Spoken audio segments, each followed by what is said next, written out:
Hello, I'm going to do Elective 1 question 4a on direct integration of Fourier transforms.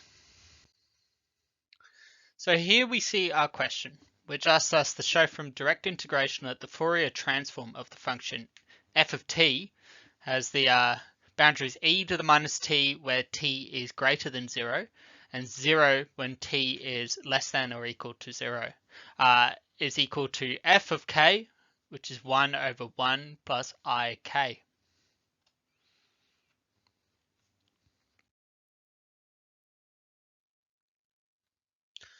So first we can let our f of t function equal to t. We know that the Fourier transform equation is f of k is equal to the integral of f of t e to the minus ikt dt with an upper boundary of infinity and a lower boundary of minus infinity.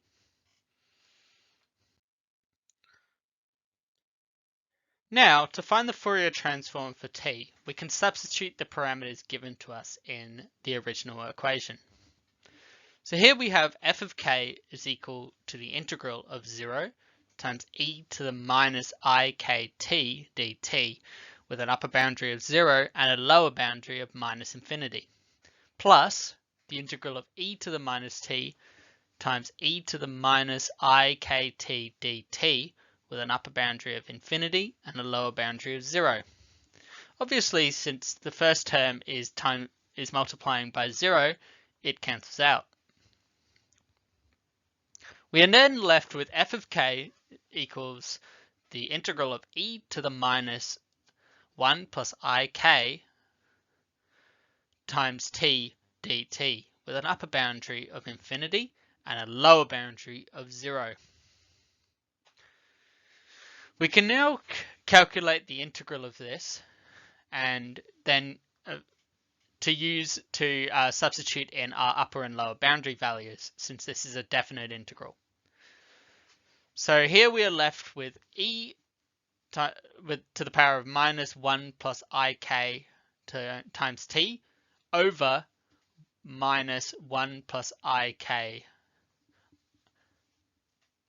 We can now rearrange this and take out the denominator term and have minus 1 over 1 plus ik times the e term, still as a definite integral of infinity over 0. So when we substitute in our infinity term and our 0 term as the upper and lower boundary, we are left with e to the power of minus infinity minus e to the power of 0. So e to the power of minus infinity is equal to 0, and e to the power of 0 is equal to 1. Therefore, we are left with minus 1 times minus 1 over 1 plus ik. This, of course, changes the power of the equation. So we are left with f of k is equal to 1 over 1 plus ik, which is what we were looking to find. So we can now confirm this using the course notes. We're given in our complex analysis course notes that in Calculus 2, Maths 2a, the Fourier transform of the function of f of x is equal to e to the power of minus t, where t is greater than 0, and e to the power of t when t is less than or equal to 0, is equal to this, which says that the integral of f of t e to the power of minus ikt dt with the upper boundary of infinity and the lower boundary of minus infinity is equal to the integral of e to the power of 1 minus ik times t dt with an upper boundary of 0 and a lower boundary of minus infinity plus the integral of e to the power of minus 1 plus ik times t dt with an upper boundary of infinity and a lower boundary of 0. We are left here with the with an e to the power of 1 minus ik times t over 1 minus ik, with the upper boundary of 0 and the lower boundary of minus infinity, plus e to the power of minus 1 plus ik times t over minus 1 plus ik, with an upper boundary of infinity and a lower boundary of 0.